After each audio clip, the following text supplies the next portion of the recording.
I got so much motherfucking design on right now. Break it down, bring it back, make it clap. I got 3 old thoughts, new block, wear that thing. Bitches on my line, and you know. Assalamualaikum warahmatullahi wabarakatuh. Perkenalkan, nama saya Rani Rahmadani dengan NIM 7010121095. Saya dari kelompok 10 akan mempresentasikan tentang salep. Pengertian salep yaitu salep adalah sediaan semi padat yang ditujukan untuk pemakaian luar pada kulit atau selaput lendir. Salep bisa digunakan untuk medikal dan non-medikal dari Ansel edisi 6 2011 halaman 272. Dan yang salep adalah sediaan semi solid yang ditujukan untuk pemakaian eksternal pada kulit atau membran mukosa. Salep dapat mengandung bahan obat atau tidak. Salep yang tidak mengandung bahan obat digunakan untuk memperoleh sifat fisika yang dihasilkan oleh salep, yaitu sebagai pelindung, pelembut atau pelicin basis. Salep didefinisikan sebagai suspensi bahan aktif dengan viskositas tinggi dengan pembawa yang tidak bereaksi. Sedangkan komposisi salep yaitu ada bahan aktif, basis, dan antioksidan. Kemudian selanjutnya, untuk pertimbangan formulasi zat aktif yang meliputi yang pertama pemilihan zat aktif, di mana bahan aktif harus dipilih dengan cermat sesuai dengan tujuan pengobatan dan efektivitasnya terhadap kondisi yang ingin diobati.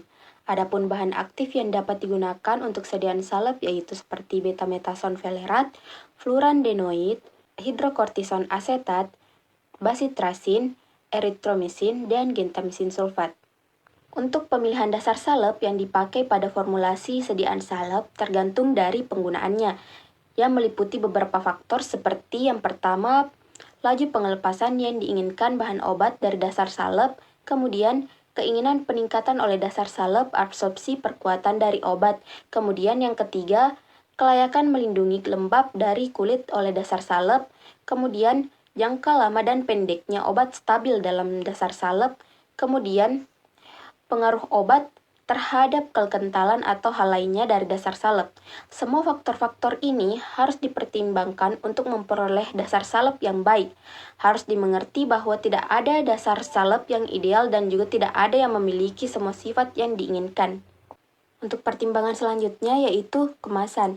Kemasan dipertimbangkan sesuai untuk salep. Jadi pilihlah wadah yang higienis, mudah untuk digunakan dan mencegah kontaminasi produk.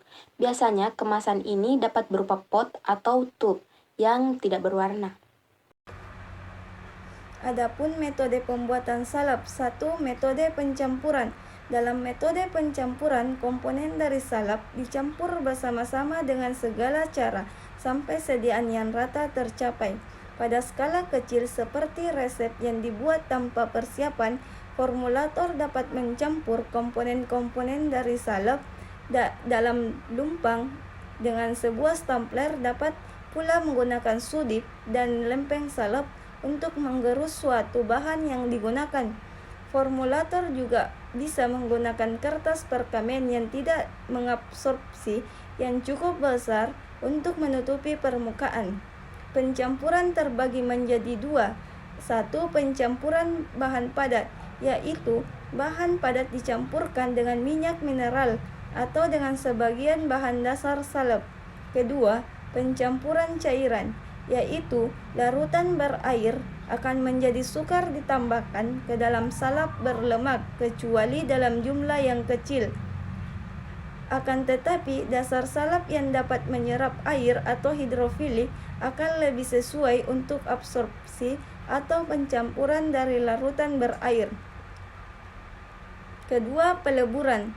Dengan metode ini, semua atau beberapa komponen dari salep dicampurkan dengan melebur bersamaan dan diinginkan dengan pengadukan yang konstan sampai mengental. Komponen-komponen yang tidak dicairkan biasanya ditambahkan pada campuran yang sedang mengental, diinginkan dan diaduk. Apabila bahan yang mudah menguap ditambahkan. Terakhir, bila temperatur dari campuran cukup rendah yang tidak menyebabkan pengurauan, atau penguapan komponen. Baik, selanjutnya yaitu adalah evaluasi sediaan. Nah, evaluasi sediaan terbagi menjadi dua. Yang pertama, evaluasi biologis dan juga evaluasi fisik. Evaluasi biologis itu yang pertama adalah uji sterilitas, bertujuan untuk menetapkan sediaan yang harus steril dan terbebas dari faktor lingkungan yang dapat mempengaruhi hasil. Tujuannya, adapun syaratnya yaitu dinyatakan memenuhi syarat apabila tidak terdapat atau ditemukannya kontaminasi mikroorganisme di dalam suatu sediaan. Persyaratannya itu tertuang dalam Farmakopeia edisi 5 halaman 71. Yang kedua adalah uji efektivitas pengawet antimikroba apabila menggunakan formula yang menggunakan pengawet. Tujuannya yaitu untuk menunjukkan efektivitas pengawet antimikroba yang ditambahkan pada sediaan dosis ganda yang dibuat dengan dasar bahan atau bahan tambahan yang berair. Syaratnya yaitu apabila tidak terdeteksi mikroba yang terdapat dalam suatu sediaan, maka sediaan tersebut dinyatakan memenuhi persyaratan. Ketiga adalah kandungan zat antimikroba, khusus untuk formula yang menggunakan pengawet, di mana bertujuan untuk menentukan kadar pengawet yang terendah, yang masih efektif, dan ditujukan untuk zat-zat yang paling umum digunakan untuk menunjukkan bahwa zat yang tertera memang ada. Kemudian adapun syaratnya yaitu sejumlah zat antimikroba yang dimana dapat dikatakan memenuhi syarat apabila tidak tertera di etiket itu dia kurang lebih 20%. Kemudian yang selanjutnya adalah evaluasi fisik sediaan salep itu sendiri. Terbagi menjadi beberapa. Yang pertama itu uji organoleptik, di mana kita bertujuan untuk mengetahui bau, rasa, dan bentuk pada suatu sediaan. Syaratnya yaitu warna dan penampilan memenuhi spesifikasi formulasi, yaitu sesuaikan dengan sediaan yang dibuat. Kemudian yang kedua adalah isi minimum, bertujuan untuk menentukan kesesuaian isi minimum salep dalam wadah dengan bobot yang tertera dalam penandaan dan volume kelebihan yang dipersyaratkan dalam Farmakopeia Indonesia edisi 4. Syaratnya yaitu perbedaan penimbangan adalah bobot bersih wadah. Kemudian uji kebocoran, di mana bertujuan untuk memeriksa keutuhan kemasan untuk menjaga sterilisasi dan volume serta kestabilan dari sediaan yang dibuat. Syaratnya itu tidak ada satupun kebocoran diamati dari 10 tube uji pertama atau kebocoran yang diamati tidak lebih dari 1 dari 30 tube yang diuji. Selanjutnya yaitu penentuan partikel logam dalam salep mata, bertujuan untuk membatasi jumlah dan ukuran partikel logam yang diperbolehkan dalam sediaan salep mata. Adapun syaratnya yaitu memenuhi syarat jika jumlah partikel dari 10 tube tidak lebih dari 50 partikel dan tidak lebih dari 1 tube terdapat 8 partikel.